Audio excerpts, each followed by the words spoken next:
last video I made this fine steel cabinet, and that's pretty much what it is. It's a big heavy steel box that's painted bright red. Although the paint does need a bit of work on it, it needs another couple of coats. But we'll ignore that for the moment, because watching a man painting is not very exciting, even by my standards. But as you can see, it's a nicely put together steel cabinet. It's got a lovely chimney. I'm very proud of my chimney, as my family will attest. They've all had a chance to admire it. So in this video we get to install all those bits and pieces that will transform it from a bright red steel box into something quite useful. I don't want to say it's a living, breathing thing, but it probably is. In my world, this is exciting, but then I probably need to get out more. So, where shall we start? We could put the doors on, we're going to make them first, or we can start putting the racking inside. It seems sensible really to install the racking, and then we've got something to install the doors up against, doesn't it? In case I forget to tell you later, you can get the plans for this. There is a project book that accompanies this video, and you can get that by going onto the Fitzrobbie website, the details of which are on the bottom of the screen now. Right, it's time to point out some very unexciting progress, but if you don't do it, you give yourself a few problems later on. So, first of all, I'll put 3 pieces of angle iron per side, with the angle pointing downwards. And these are going to be for our oven shelves. They're spaced 100mm apart, and I've done my damnedest to make sure they go straight backwards. So the other 2 pieces that I put in, one you can see and one you can't, is one at the back here and one on the back of here. They're angled downwards, so it creates a shelf, or a shelf that you put something into, and they're not full width. They're about 50mm short either side. And this is a deliberate policy, this is a design feature.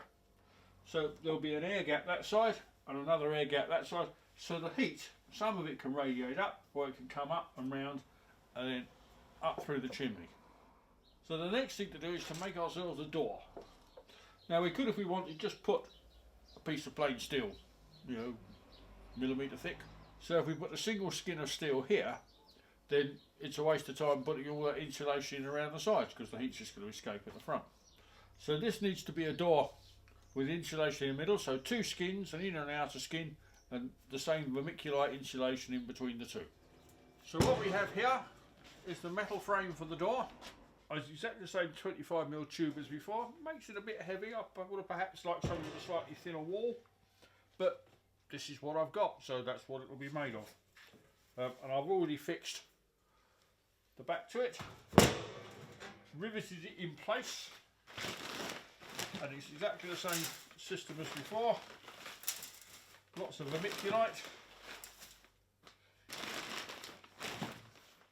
So that's now inside. I'm going to do exactly the same as I've done everywhere else. I'll drill it, I'll rivet it, put some hinges on it, and that's ready to be a door. So now we move on to the firebox door. Now everybody knows that heat rises, and our firebox is at the bottom of the oven. I'm also very conscious of the fact that this thing is becoming incredibly heavy. So what I've made is a piece of straightforward strip steel. Nothing very clever. And this is going to be the door. Once that fits onto that, that will then have a certain amount of strength. So I shall rivet the plate to the frame, hopefully matching up with the rivets on the door above, so we have a certain amount of symmetry. So for the next piece we have to make what I'm calling it the firebox. I mean it's really just a tray, but it sounds far more exciting if you call it a firebox. And what I'm going to do is I shall cut it across here, and then I'm going to bend the sides up, and I've got 75mm round 3 sides and a 50mm bend to come up on one side, and then that theoretically should do it. So I'm just going to cut along this piece first.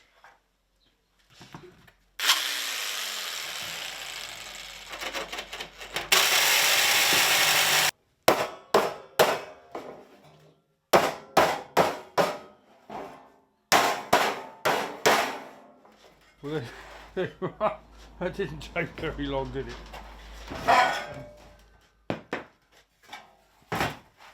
So I'll straighten it up ever so slightly, put a few rivets in the corners, and then that's going to work quite nicely as a firebox. Have your fire in there, you get quite a decent sized fire in that, and that'll give plenty of heat upwards into the oven. We need some oven grills in order to sort of do the cooking on.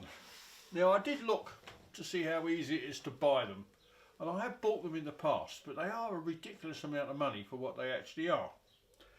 And to get big ones is very, very difficult, and obviously this is going to be a big oven. So what I'm going to do is I'm going to make my own.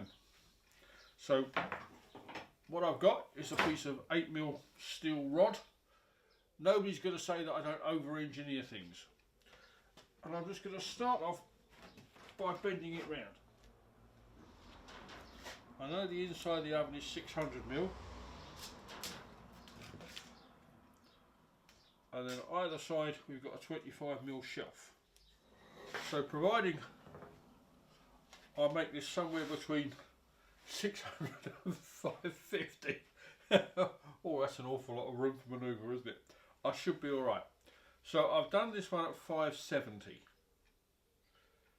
So let's see what we end up with. And if I stick to that, I'm going to end up with about 580, which is about what I want, I reckon. So hopefully you can see that I've now welded 3 pieces that way, and this is already starting to gain a certain amount of strength. But obviously we need to do bits going that way. And whilst I would love to do it out of 8mm rod, because I've got lots of that, that makes it ridiculously heavy. It also makes it quite bulky. So what I have got is some 3mm. Something that was left over from another project.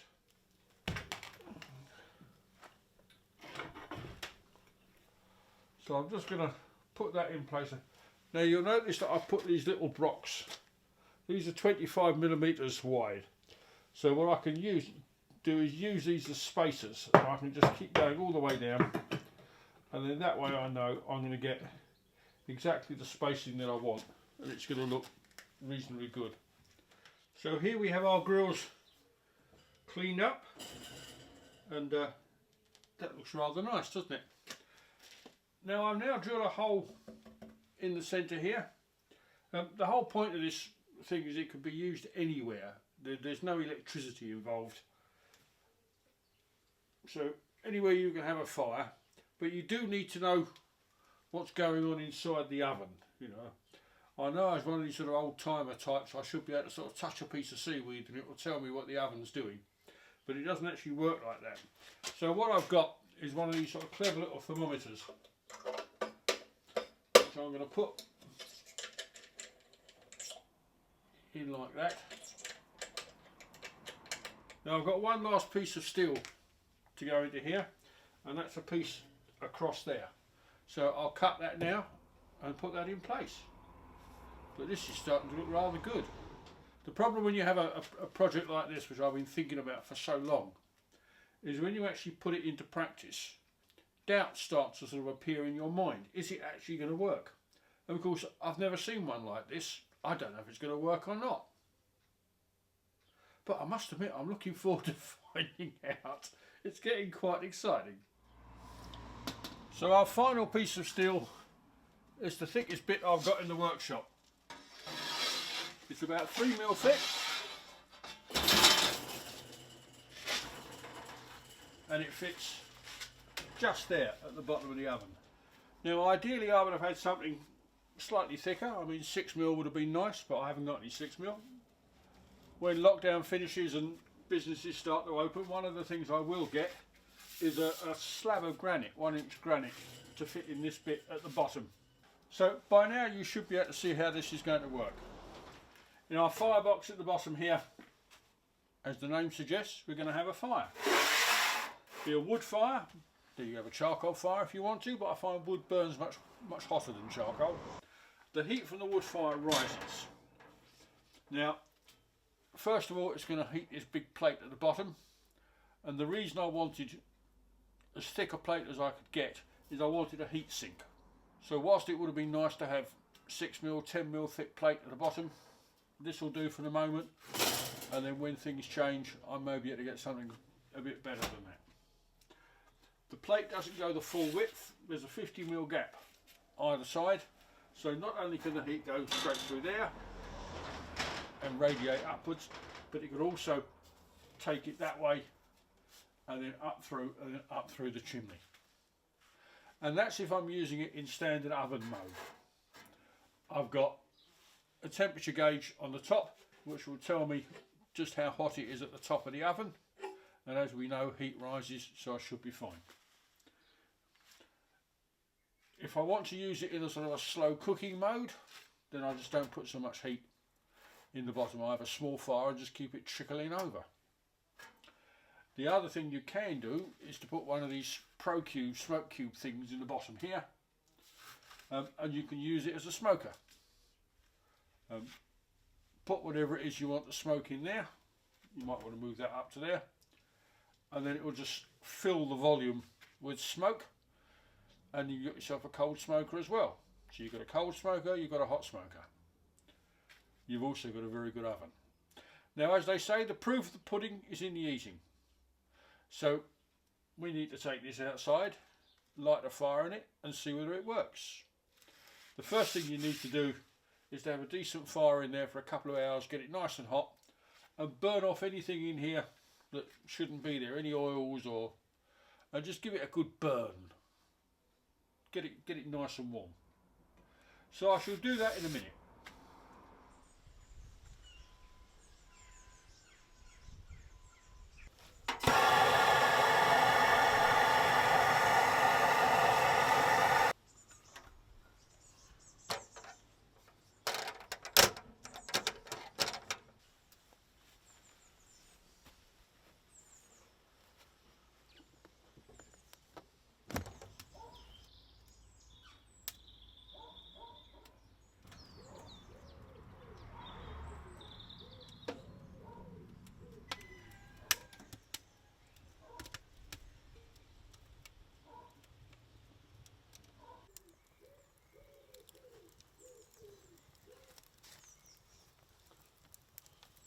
So here we are, it's Judgment Day. Having worked on this for a couple of weeks, and it does feel like it's been a couple of weeks, it's time to work out, does it actually work? Does it cook? Now yesterday I gave it a bit of a test run just to see if it works, see how high the temperature went. What I discovered is without trying very hard, it got to 400 degrees, which is sort of like all the way up here. And that's 400 degrees centigrade, not 400 degrees Fahrenheit. According to my gauge, that's about 700 degrees Fahrenheit. Which made a bit of a mess of the paintwork on the Firebox. But what I did discover is it doesn't need that much of a fire in there. Because of the amount of insulation we've built into this, it's a very efficient oven. It's probably more efficient than the oven you have at home. As you can see, I've not actually got that big a fire in there, but our temperature gauge is starting to climb quite quickly. Now, working on the theory that the sensor is at the top and what I'm going to cook is somewhere in the middle, I probably want to get that to about 200 degrees centigrade, and then I'm ready to start cooking. Well, the oven's come up to temperature, so we're ready to try our first product. Now, for the first test, I made homemade sausage rolls. I made the pastry, I made the sausage meat. If you want the recipe, I'll put it in the book. You have to buy the book to get the recipe. That alone is, it makes it worthwhile. So, in we go. So all I've got to do now is sit back and wait for half an hour. And tend the fire, of course, that's the most difficult bit. It's a hard life, but someone's got to do it.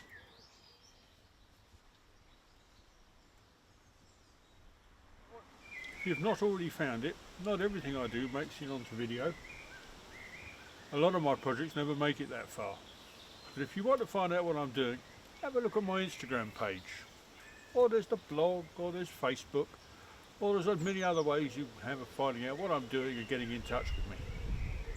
I always like to hear from people. Well, we can put it off no longer. And where else do you get to do cooking in welding gloves?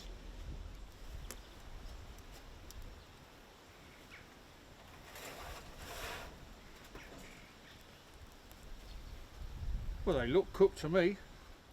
Well, for the benefit of the video, I have to pretend that this is the first one I've had, and it's going to be a surprise for me when I get to eat it. In reality, it's number 4. I have to say, I mean, they're always going to be good because they're homemade sausage rolls. But having them in a wood-fired oven just takes it that little bit further. It gives it an excellent taste. So hopefully you enjoyed this video.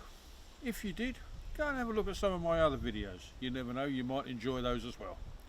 And do remember to press the subscribe button. It makes quite a difference to my life. So thanks for watching. In the meantime, I'm just going to get on and enjoy my sausage roll. Thank you.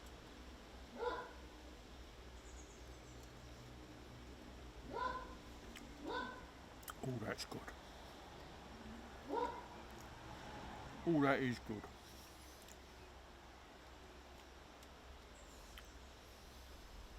Oh.